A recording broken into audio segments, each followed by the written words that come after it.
Goldfinger is now 60 years old, and it looks and sounds as perfect today as it did during the peak of Bond mania.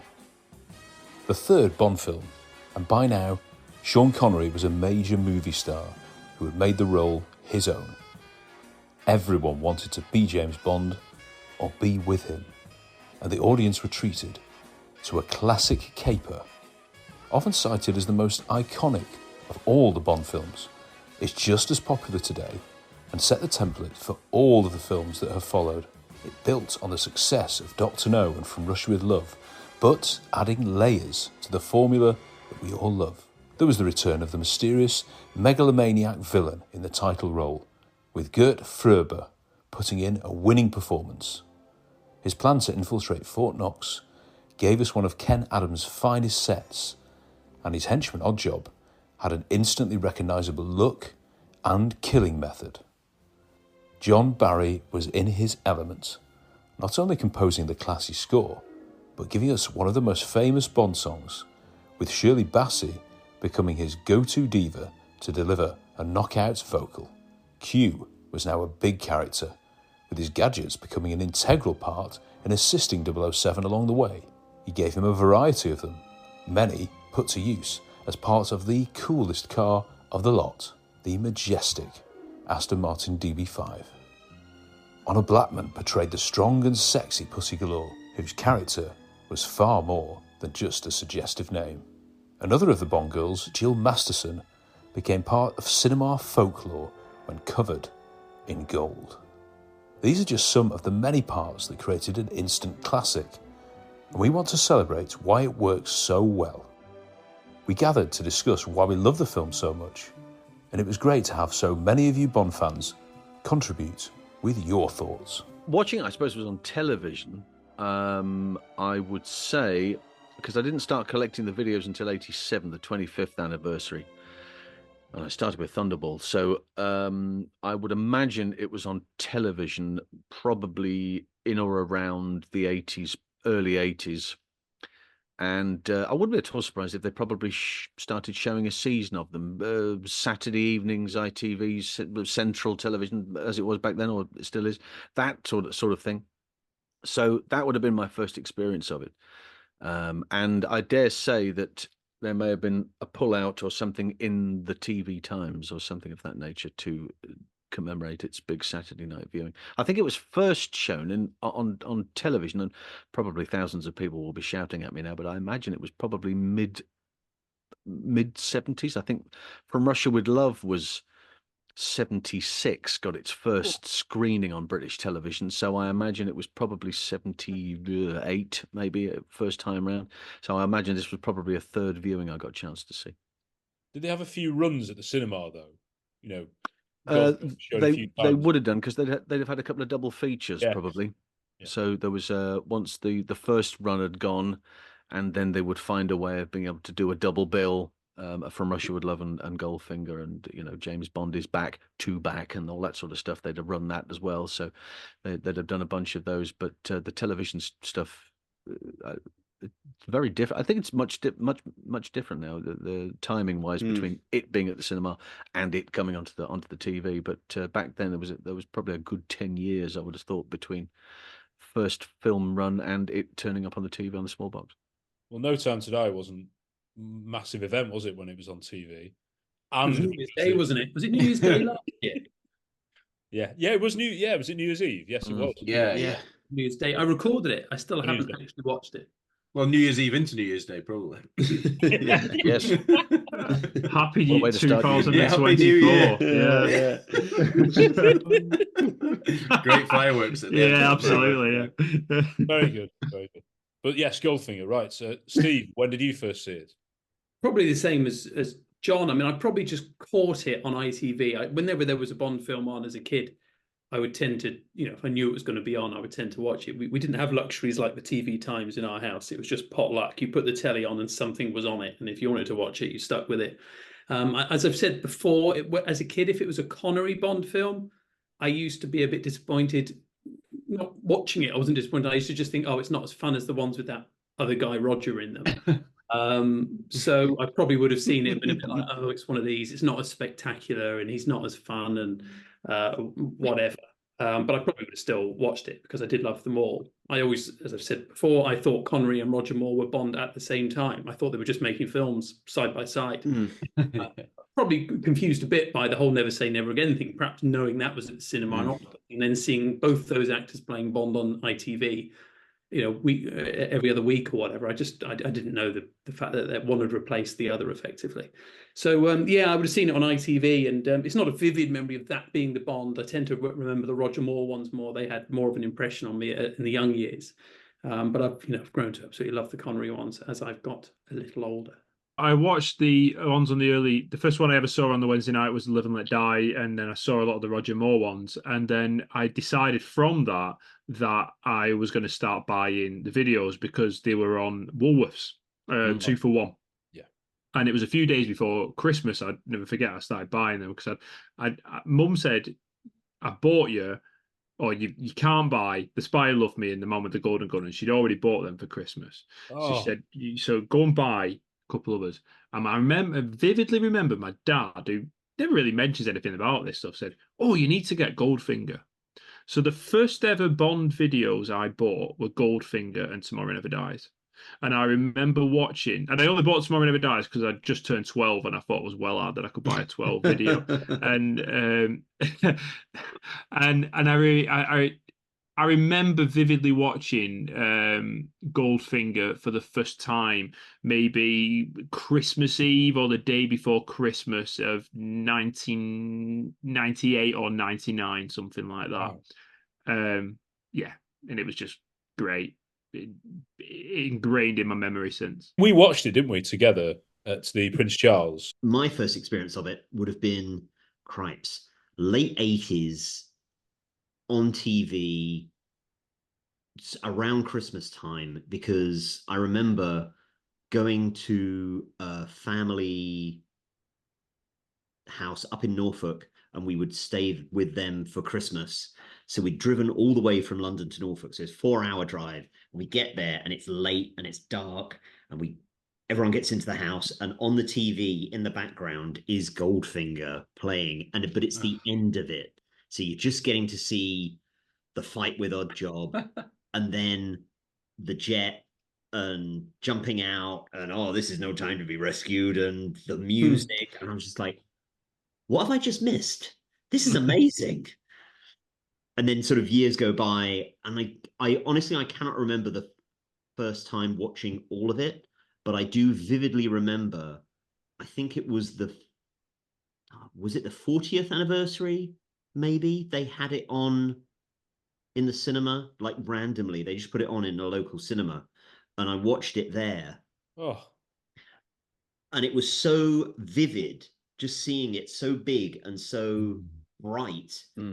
Like when the Mercedes, when they're chasing the Aston Martin and it goes over the cliff and explodes and it just lights up the room. It's amazing.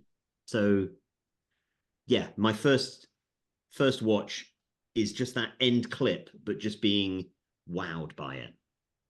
I love all these different ways that we've seen it. And I like how you guys can remember it as well, because I think the pickups growing up, I certainly can't remember the first time I saw it. It was one of the Bonds we had on video, certainly recorded off ITV, but it was one of the ones that was in heavy rotation, certainly, along with those Rogers, except Moonraker. But for some reason we didn't have Moonraker on video for a long, long time. But yeah, Goldfinger. I think Goldfinger and You Only Live Twice, probably the Connerys that were in hardest rotation for us as kids. So I can't remember the first time I saw it. I don't. Harry, can you remember when you saw it? No. It's just because, like you say, it was just so regularly on in bits and in parts, and then occasionally being shown on TV. And like kind of John mentioned, thinking that it's, as a child, thinking that it's going on concurrently with other Bond actors at the same time. Sorry, as Steve said. And like, you don't, when I first watched Goldfinger, I didn't know where it lay in the franchise, and but there are certain things in Goldfinger that definitely stick out and made it stand out perhaps more than some others in terms of some of the characters and some of the action scenes that happen and things like that. But for a first viewing, I have no idea. I will have been very young, I think. But you took a liking to it. Oh yeah, Yeah, yeah. I've shown it my daughter, and she was 5 when she saw it. I don't know if I will have seen it as young as that. I don't know. you probably will have done if we were. Yeah, if you I had anything to do with it, yeah. Math, can you remember when you first saw it? No, I can't remember, but obviously it was on rotation at home. It was recorded. I can still picture Dad's writing Yeah. capitals on the Yeah, on the smaller end of the Scotch. yeah. He put like 1 hour 50 minutes or however. Yeah. So it's very crisp. But yeah, and always remember having a fondness for it. Always remember, one of my best friends, Ben Ryder, saying that it was his favourite. Of course, famously, his dad Tim's favourite was From Russia with Love. But yeah, so I think I've always had a bit of an awareness that this is a very popular Bond and one which, people have kind of said, even though I might have been 7 or 8 when discussing it with Ben, but I don't know, sort of aware that it ticks the boxes that people want for Bond. Also, to mention, Harry, I don't know whether she watched it at all, but I did have it on. It was the first film we had on at our wedding, just showing in the background. So I don't know if it's First film we had on, Yeah, well, we had. I didn't realise that was a thing at weddings. Well, exactly. Yeah. No, there was. Never mind the first dance. What was the first railway Bond? Yeah. No, so we had Goldfinger, then Moonraker, and then Living Daylights. Were people allowed to ask like the best man to shut up his speech? No, I know. Appreciate Moonraker. Sadly, there wasn't sound. It was just silent on in the background. But that made it brilliant in many ways. Yeah. Massive screen, but in silence, just looking at these Bond films. I'll tell you what added to my childhood experience of Goldfinger, probably. The GoldenEye game, a little bit, in terms of Oddjob was kind of in the popular, he became suddenly quite a popular Bond character and well-known. And then that kind of bridged a lot of the Bond world for me in terms of Brosnan, Connery, villains, henchmen. Another slight memory I have is that the sort of Goldfinger's guards, the outfits that they're in. Well, Harry had a Thunderbirds outfit, sort of lightish blue with a yellow sash, not belt. dissimilar. And I always thought, I don't know whether we ever actually did like play Bond, but I always thought of that. As far as I can remember, you never made me aware of that. So you just watch me playing and not talk about it. Yeah, just if only we were playing Bond. Yeah. You've mentioned Math there. It ticks a lot of boxes, and I think John mentioned it recently that this is a Mount Rushmore James Bond film. In that, if you had to pick 4 Bond films to show as a showcase for the series and to show to maybe for people who hadn't seen a Bond film before, Goldfinger is usually one that's picked. I know there's you'd probably say Spy Love Me, maybe GoldenEye. Yeah. But I mean, I'd go Skyfall of the newer ones. Yeah, I would, General, because it's more throw it on Bond. But John, I know this is Celebration, and I know you have you sort of some complaints with the film, but would you regard it as a Mount Rushmore Bond film? Just to clarify, I know it's a Celebration. I don't dislike it enormously. What I'm saying is that my favourite Connery has always been Thunderball. I think in that he's absolutely fabulous, and it's a brilliant story, and it works really well. Now, that's not to take anything away from Goldfinger, but I think Goldfinger is lauded so highly by everybody that it's got to the stage where, unless you've ticked those Goldfinger boxes, the things that you see in that movie, it's not a Bond anymore. And I really have difficulty accepting that there's so much more to Bond than just the Aston Martin, the gold paint, the brassy theme tune, all that sort of business, and they tick, tick, tick, tick, tick, tick. I know that when GoldenEye came out, which we absolutely adored from start to finish, and there were people going, "Oh, it's not Goldfinger, is it?" But no, of course it's not Goldfinger. It's completely different. But as far as they were concerned, life hasn't moved on, you know? So there are a legion of friends and casual Bond fans, or civilians, as we like to call them, who are fully aware that if it doesn't look like this, sound like this, and all that sort of business, well, it's not really a thing, you know? He hasn't played golf once in this film. Well, no, he doesn't need to, because he did it in that one, you know? So I just think there's, if you throw a stick and hit somebody and say, look, name me a Bond movie, Goldfinger will be in there. You know, the first couple of guesses, they're going to give you a Goldfinger. Who should sing a Bond theme? Oh, well, Shirley Bassey. It's always going to be, you know, that sort of thing. Yeah. But when it came out, think of how pioneering it was. And it can't help what happened afterwards, can it? Goldfinger's success cannot help people being lazy and sort of saying, oh, yeah, I only want to watch Goldfinger. Well, it happened at a very interesting time, didn't it? It happened at the same time as the Beatles hitting America, and it happened at that whole thing. It was the Beatle phenomena, it was the Bond phenomena with that, followed by Goldfinger, and Goldfinger followed by Thunderball. It could do no wrong. And, you know, when you get to those three films on the bounce, and then you get Diamonds, and you get a little bit of a dip as far as they were concerned, you know. Whereas there's a huge audience out there that went, yes, give me more Diamonds because I love this. This is brilliant. So all of that, timing wise, was massively important. And I think that if the British invasion hadn't happened at the same time, then maybe Goldfinger wouldn't have been as successful as it was at the time. But I mean, it had a huge amount of weight behind it, definitely. But Goldfinger's, I think it's gone the opposite way with Bond fans, where people, because casual Bond fans just, some of them lazily say, oh, yeah, that's the best film, without even remembering to think about anything else. The sort of diehards have said, well, you know, there are other great Bond films. Why does everyone keep going on about that? I also think that Harry struck on a very interesting point there, because he mentioned about the game, and I think there's a gaming thing. I missed the whole gaming thing, so it wasn't really a thing for me. But I think there are a great many fans who have come through the films via the games, and the GoldenEye game, which of course was huge. Apparently, I missed it. The whole N64 thing. I don't know. I'm sure that was a road. At some point, they were considering the N64 just the other side of Southern or something. I don't know, anyway. But you know, that whole thing skipped me by. But there is a generation there that know the films, know the characters, enjoy Goldfinger because of legends and games of that nature, where they can interact with various characters from various films. So I think that's made a big difference too. Hey, really 007 guys. Goldfinger. So right off the bat, I'm going to say it's my favourite Bond film. I personally think it sets the template for everything that comes after Bond. It, you know, larger than life formula, you know, the action, the suggestively named women. It just has it all. It sets the gold standard, if you'll pardon the pun. And John Barry's score's amazing. The Shirley Bassey song's iconic. Just an all-around amazing film, and one I always love going back to.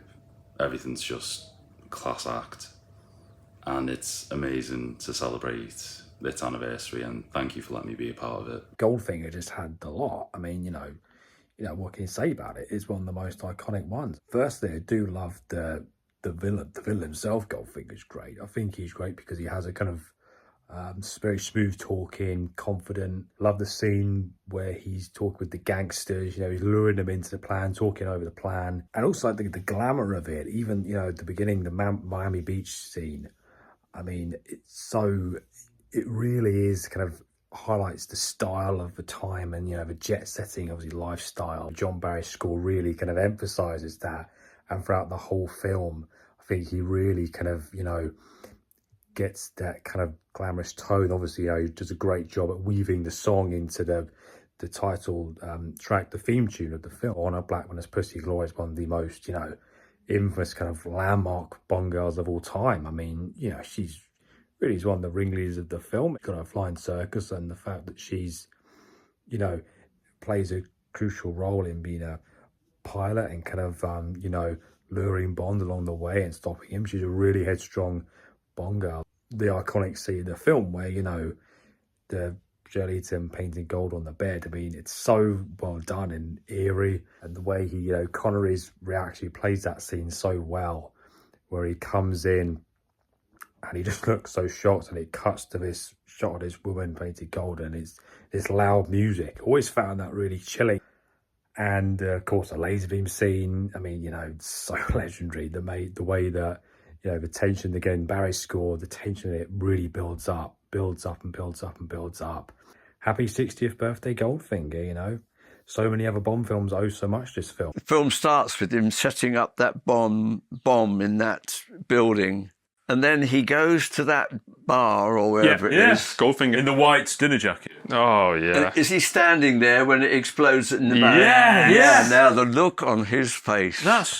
None of the other Bonds would even begin to be able to have done that look. I agree. Because you can't teach that, can you, really? You can't, no. It's that, and he lights his cigarette, doesn't he? And it's just so incredible. cool. He's checking his watch, just like, it's brilliant. That was me who did that, yeah. I've never forgotten that look. Oh, that's Bond, though, isn't it? It is Bond. That's what made Sean such a good Bond, really. Yeah. There's that lovely little story that I read all the way back in the early 2000s where Sean Connery, when he had grandchildren, and this probably would have been during the 1990s, he spotted them upstairs and they were watching Goldfinger on the telly upstairs in their bedroom. And rather than sort of say, "Oh, what are you doing, kids? Switch that off," or anything like that, do you know what he does? He goes in there and he sits down on the floor with them and he watches Goldfinger with his grandchildren. I've always found that to be really nice. That, after everything that Sean had been through with that series, that he's just able to let go at this moment and just enjoy the moment and the movie with his grandchildren, who are witnessing this guy who is in his 60s, which probably would have been by that time. And he is Grandpa, he's a family member, but they're seeing Grandpa as this young, fit guy who's an action hero. He's doing all these physical things. He's been put in all these surreal situations in this movie. And, you grow up to sort of think that this man, Sean Connery, who is Grandad, but he made this film and many films like this afterwards and a little bit before, but even having a whole career in movies as well. And it must have been almost like a video diary or something that the kids were watching. And they must have been laughing at all the moments of him falling over, getting tripped up, or him doing a joke or being with the girls. You never know. Let's move on to Sean, because he is undeniably a movie star in this film. Oh, yeah. I think there's another sort of phrase that's been said recently. It's that maybe From Russia with Love is his best performance as Bond. It might have been John again, but this is his best performance as like a film star, as a film character. Is that fair, John? Is that what you said? Something like that? That's my opinion. Yeah, my favourite performance of James Bond is From Russia with Love. My favourite actual movie star performance of James Bond for Connery is Goldfinger. And I predominantly put that down to the direction of Guy Hamilton in terms of inspiring Sean to go down that route. And I think a criticism that's thrown at this film, and I do understand where it comes from, is that James Bond doesn't do very much in it. Now, what I would say is that whilst correct, how good is Sean Connery that he can actually be that cool when he's not doing anything? Fair play, because that takes absolute presence to do that. Yeah.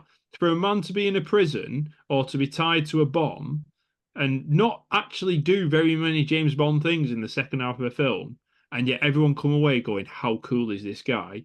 That shows what a performance this guy's pulling off. I think Sean I just think Sean is brilliant in his first four, in every single one. I mean, probably my favourite Connery performance is Dr. No. I just can't get over how no one's ever played this role before in a feature film. To come to it as a relatively inexperienced film actor and just command the screen like he does in Doctor No. I just find it utterly phenomenal. Yeah. And the way he delivers James Bond, no one's done that before, and he has the confidence to deliver it in the way he did, which then became iconic forevermore. So for me, I probably would have Doctor No as his best, but I think he is outstanding in this, in From Russia, in Goldfinger and Thunderball. I'm unlike John Orty, I'm not a massive Thunderball fan. I think its production's a bit dodgy in places, especially towards the end. But I think Connery is outstanding in it. And he is outstanding in Goldfinger, and it is a film full of iconic moments that would be repeated in so many films after this. Because there's a distinction, isn't there, between the novel Bond and the movie Bond, and I think this is the film that turns it up to, this is a film character, this is a movie character now, and introducing things that obviously aren't in the novel, the gadgets particularly in this one. I mean, but people sort of say this is the film that introduced the gadgets, but no, it is really, isn't it? There are a couple of gadgets in the novel Aston Martin that he gets to use, but it's sort of like little secret compartments to fool the customs and immigration people, and like a tracking device that is only broadcasting on sound rather than having the little sat nav as we've come to know it now. So there are similarities and differences between the two, but yes, you're right, it really does separate film Bond in this, and how much slicker and cooler he is and more confident. And there's much more element of humor in this film version of Bond than in the book, and to a degree in From Russia with Love as well. He's evolved that much more. I mean, do you think of it as the same character as in Doctor No? Yeah. It is the same. It's the same character. It's just, as we all are, we're all evolving, and he's just getting a little bit smoother. Yes. Yeah, he's a bit more relaxed. He's had a couple of missions now. He's a little bit more confident with what he's doing, and that allows him to be a bit more humorous, a bit cheeky with it. I mean, and you've got to remember that Doctor No, he's investigating the disappearance of someone. It's an actual investigation. So you approach that differently. Whereas this one, it's just approach to survey someone while he's sat in Miami. So he's in a relaxed setting as it is. And I think, like, I can think of my own life and all the rest of it. There's different times you show different aspects of your personality depending on the circumstances, isn't it? In Doctor No also he's he used the Beretta for what, 10 years was it? Before so he's quite hard nosed as far as being in the job. By the time we get to see him in 62, I think Connery as an actor evolved and certainly became a movie star when Goldfinger happened.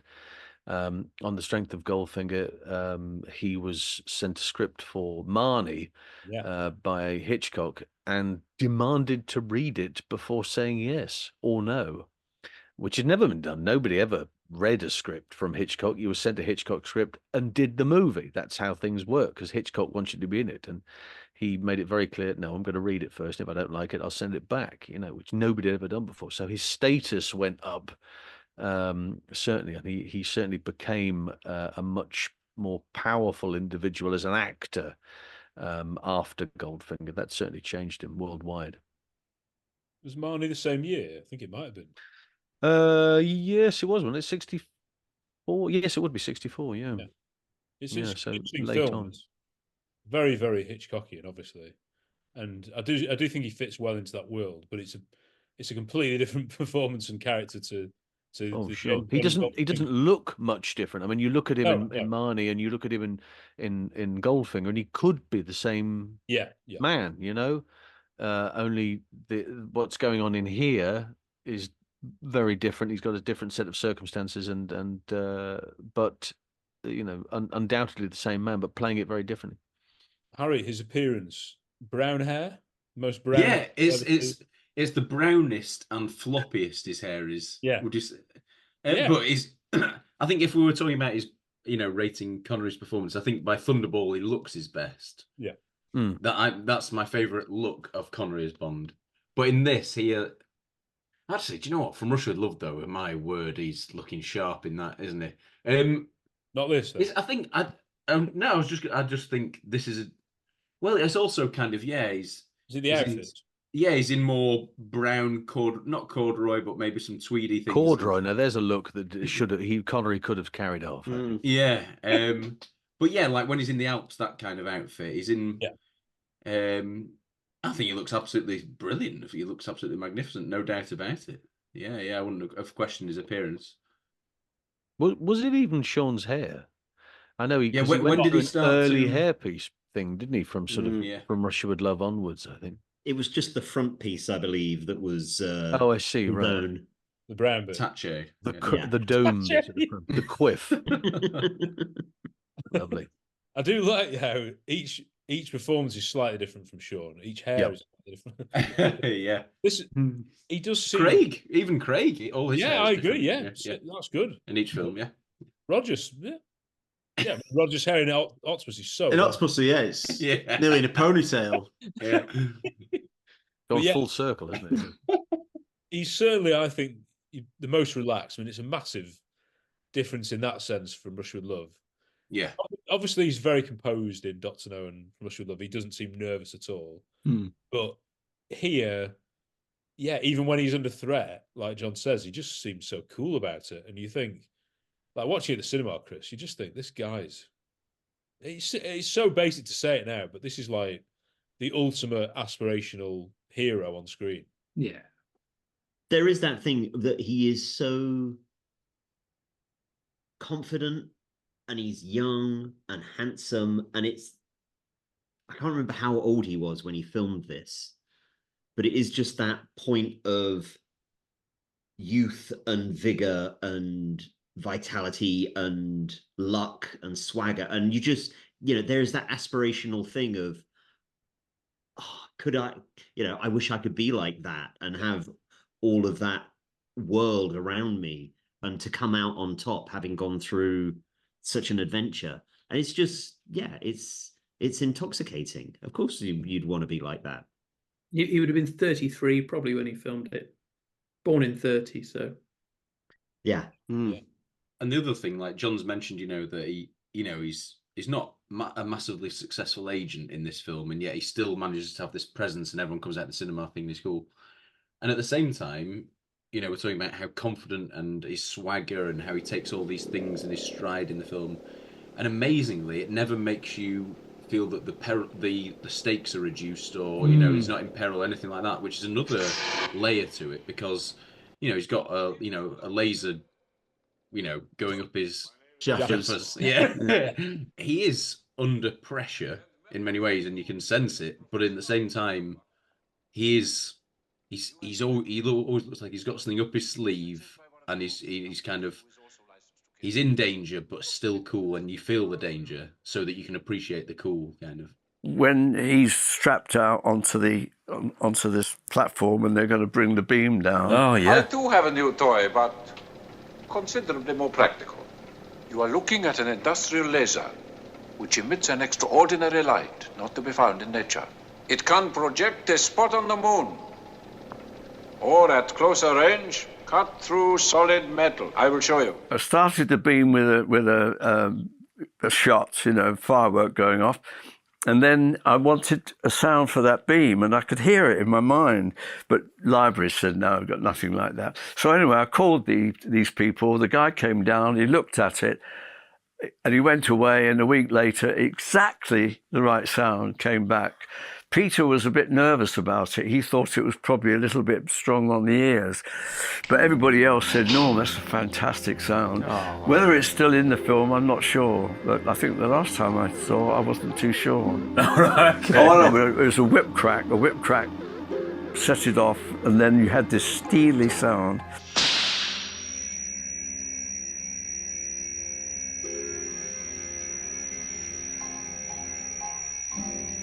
They made it exactly as I described it. Yeah. Thin, steely sound. Yeah. Do you expect me to talk?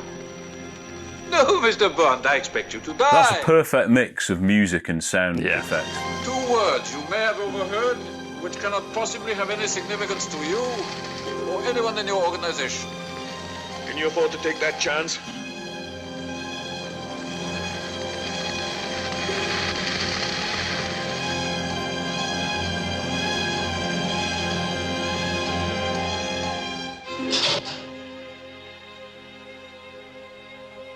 You are quite right, Mr. Bond. You are worth more to me alive.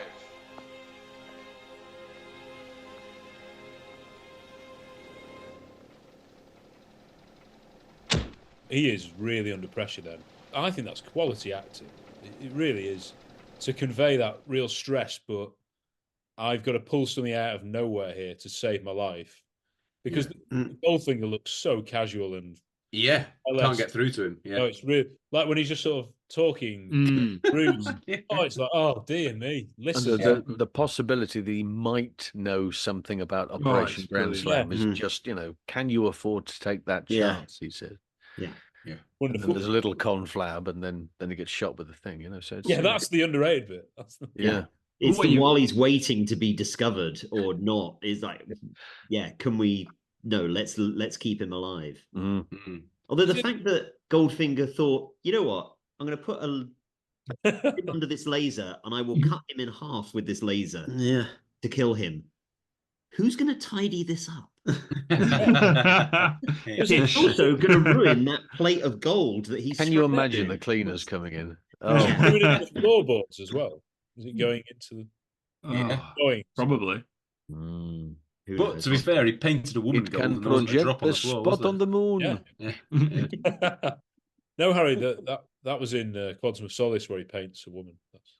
Yeah, that one is a mess though. There's oil everywhere, isn't there? Painting in oil. I mean, what was that? Oil paint's terrible at the best of times. Very good. You want emulsion, mate. That's what you want. Artex. If you've been covered in Artex, at least it would have been. Got kids. But how iconic are these scenes? They really are, aren't they? When it comes to the actual laser itself in Goldfinger, I would say that that's a piece of technology in the Bond movies whereby it begins this sort of trend in the movies afterwards, and not just Bond movies, but other movies, whereby they have this hyper theoretical weapon or piece of sci-fi technology that could one day exist in the future, but now in this modern time of 1964, this ultra-rich villain Goldfinger, he's invented it. He has this thing that we can only dream of, happening, and it's existing in the modern world, and he's using it as a form of torture, and he's using it as a form of getting into Fort Knox, and as a way of cutting his gold sort of thing. And I think the idea of using a piece of sci-fi technology in a modern day setting is something that I'm sure must have blown everyone away for the time back in 1964. Like, oh wow, that's something fairly original, and it's not done too over the top as well, through its sound effects, through its design, the way that it charges up, the way that it slowly goes across the table. So it's not too out of the realms of reality that something like that could exist, which I think is the very fun idea as well. The other thing as well is the fact that this is Goldfinger's toy. It's in reference. You've got your Aston Martin, which is all very mechanical and very with its levers and so on and so forth. That Q branches hold, that it's all made by the taxpayers and so on. But the laser is something that Goldfinger, this is his own toy as well. So this is something that I've got that's possibly, arguably, even more powerful and even more advanced than anything that your government has at this moment in time. And I've got it, and that's kind of the fun about it as well. So it's trying to think outside of reality to a certain large degree as well. And that is something that I think this movie innovated and inspired audiences as well. And even movie makers in other film series to sort of think, can we do that? Can we sort of take what Goldfinger has done there and implement that into our movie? Also, Bond is going to fight in that moment and try to convince Goldfinger to let him go because of what I know. So it's also, that scene is very psychological, very much Bond trying to use his wits, and not gadgets or strength or anything like that. He's trying to use his intelligence to get out of the situation. And, you know, Goldfinger, who has already shown himself to be very deadly at this point, okay, I'll let you live for now. It's the cleverness of Bond there. So we've got to give it to that. The clip shown, isn't it? Whenever I go on Talk TV or whatever, they always put that clip on, which must annoy John, but it's so well known to everybody, isn't it? That instantly everyone thinks of that.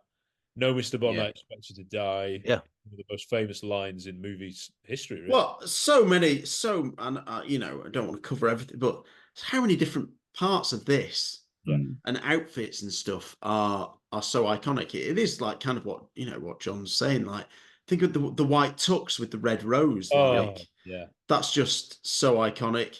The car, the, you know, Shirley Eaton painted gold. Yeah, Odd Job. Just Fort so Knox. many. Fort Knox. Random yeah. Task. Yeah, random task. Yeah, just so many different. That's how different iconic parts. it is, on the basis Yeah. that everybody, you know, Indiana Jones can't wear a white tuxedo and a red Yeah. without going, oh, Yeah. it's a throwback to. No, it's Yeah. not. It's just a thing, you know. Just the outfit Yeah. he's wearing, Well- but all of a sudden people going, oh, it has to be. This is the genius, John. You know, when Daniel Craig did it in Spectre, everyone's like, oh, it's a nod to Goldfinger. Like, no one said that when Roger Moore did it in The Man with the Golden Gun. And No Octopus. one even No, remembers exactly. that. Yeah. They just, because he was doing that in the 60s in The Saint. There's many Saint episodes where he turns up with a white tux and a red carnation, and nobody goes, oh, I see what you're doing. No, it just looks classy. That's what it does. Yeah. That line though about no, Mr. Bond, I expect you to die, and you get that on a trailer, but I stand by that. That line doesn't carry half as much weight if you haven't had all the amazing bits beforehand. If you don't have Connery acting his heart out, if you don't have Norman Wanstall's noise as the laser, if you don't have Barry's score, if you don't have the set, do you know what I mean? It all adds up to it. So like, it's almost like the line is the cherry on top. Yeah. And it's the thing that takes all the credit, and rightly so, because it's a great line. But that, in a different scene, that would never have carried the weight that it has done to this day. And that's the genius of this. Yeah. And I'm the first to put my hand up to say I think that I have underrated this film, because I've always thought of it a kind of, yeah, it's good, I like it, but that very much thing of being a Bond fan, you've got so much iconography in it that it's almost like when Man United won the trophy every year. Everyone started like, oh, it's getting boring. This it's like Man City now. But when you can take a step back, when you take a step back in a few years' time and you look at it, you think, no, there's a reason why, because it's that good, and that's what I find with this film. I think that's another interesting point in relation to people thinking, oh, you're a Bond fan, you must like this, or you have to like this. You know, you like it because it's a good film. You don't have to like it because it's this or it's that or it's got this in it. You know, if it works for you, it works for you. You know, every movie's different.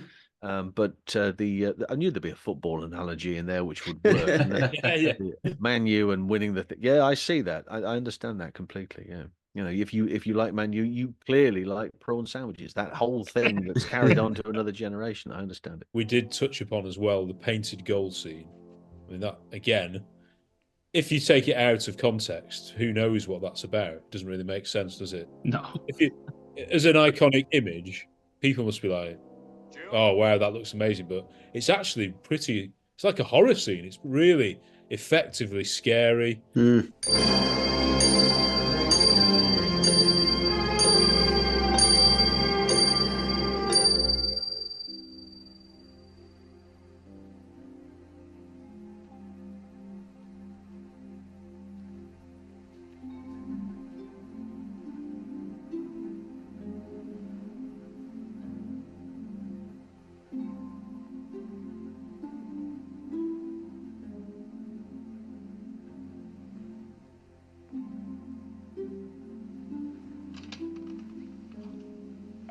Bond?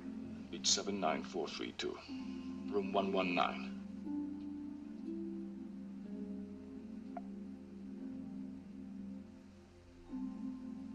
Hello? Hello, Felix. Get over here right away. What's up? The girl's dead. Dink? Masterson, Jill Masterson. She's covered in paint. Gold paint. He's having such a fun time with her. I mean, some people have even said Shirley Eaton, Jill, she's perhaps one of the more Bond girls you could see Sean's Bond settling down with. They really do seem to get on, and he's obviously irked by it. And yeah, especially then the introduction of Oddjob, the reintroduction of Oddjob. In fact, no, that is the first time we see him. That's the first time. Yeah, Shadow, yeah. Yeah, I saw that. Did anyone see that spoof of it it was Hitchcock. The Hitchcock Shadow. Oh, anyway, yeah, brilliant. But yeah, that again, iconic, terrifying. This, like Goldfinger's first scene at that card table, you're like, he's not much cop, is he? Yeah. Pencils though, can't he? Come on, come on. Ah, that's more like it. What's your name? Jill. Jill who? Jill Masterson. Tell me, Jill. Why does he do it? He likes to win. Why do you do it? He pays me. Is that all he pays you for? And for being seen with him. Just seen? Just seen. I'm so glad. You're much too nice to be mixed up in anything like this.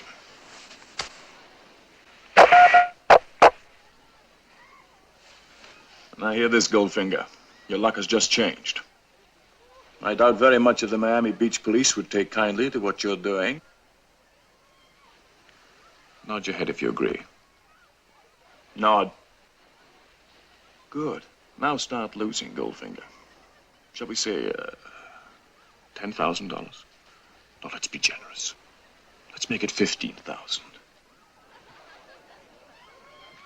May I see?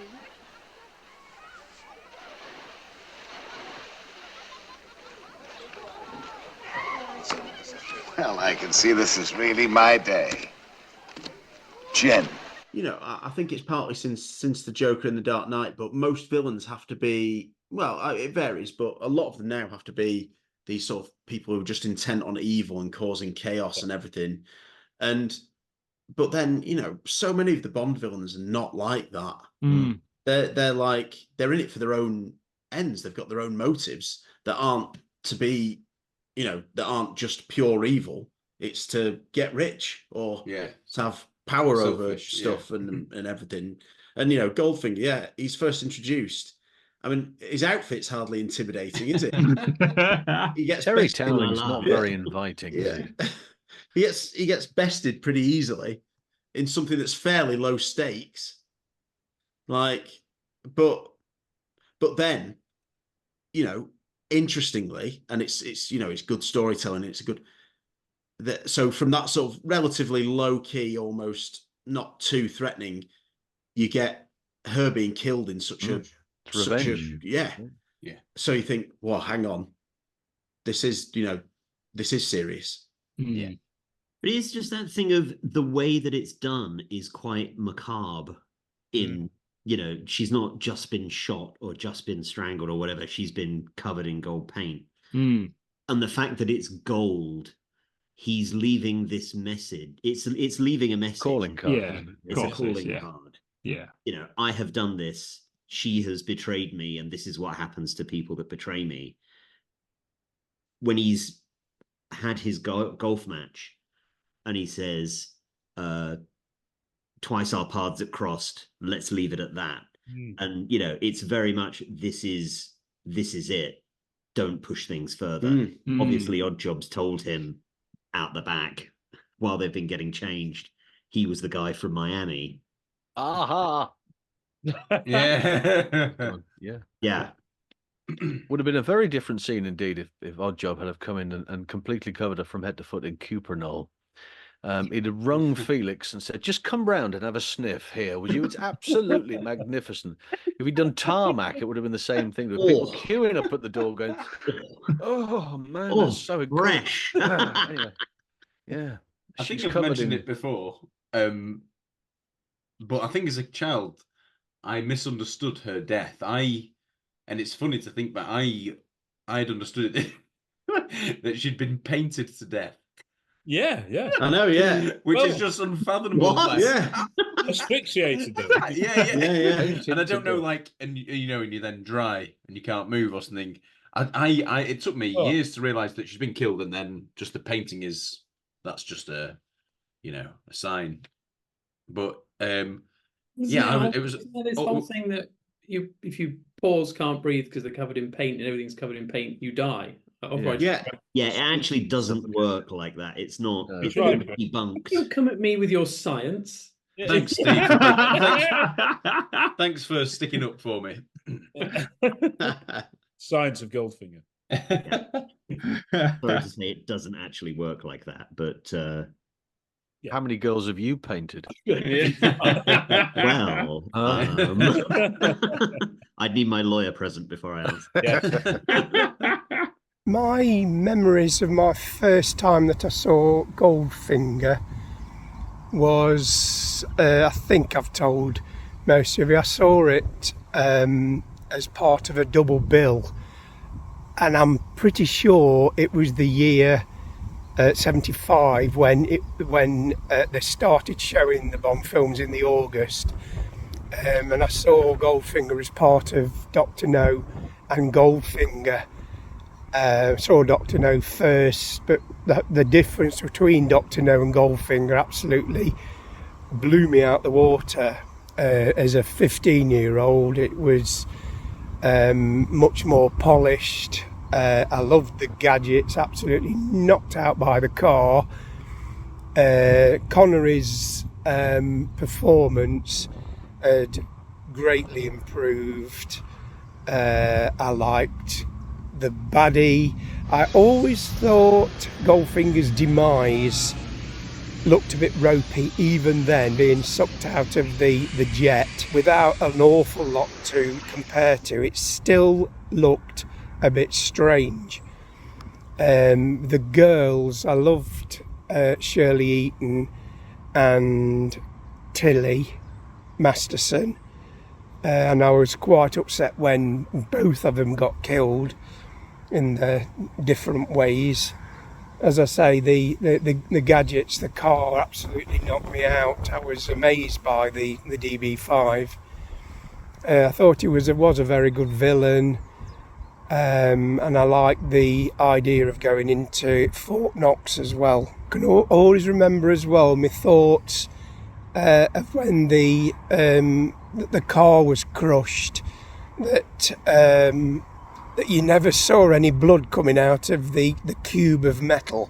It always amazed me that there was no body fluids or anything coming out of that. I always liked the idea of Bond's car having a sat-nav stroke tracker, and I thought even then that'd be a great thing to have, which obviously we've all got nowadays. It just shows you how far in advance of the times they were. Love John Barry's music, as I've always done. It's so distinctive. All in all, I really like Goldfinger, and I look forward to seeing it again. The next time would have been the first time it was on ITV. So yeah, positive views all round for the film. Hi, fellow James Bond fans out there. So yeah, I can't quite believe Goldfinger is now 6 years old, and yeah, what a legendary classic movie. I love it. I mean, it is so iconic, and it really kind of set the mold for future James Bond movies, really. If you think about it, Dr. No, From Russia with Love, great movies, but it wasn't really until Goldfinger that they finally established rules, really. Which they followed in future films. But I don't think any future film really got to the iconic status that Goldfinger had and still has. for me, one of the greatest scenes, it's a really small scene, it's quite early on in the movie, when you have the opening shot of Miami and the airplane flies across with the banner saying "Welcome to Miami Beach." So it's so clear where we are. And then, of course, John Barry's orchestra kicks in, and it's a great tune, you know. And then the helicopter flies in over the hotel swimming pool, zooms in, and then, of course, you see Felix Leiter walking around. And, of course, that was all shot on location. But, of course, the scenes with Sean Connery do appear to be in a studio, but it's just great, and it's just a really simple but effective and flamboyant scene. I love it, and I love the movie. So there you go. That's my little pick about my little thought about Goldfinger.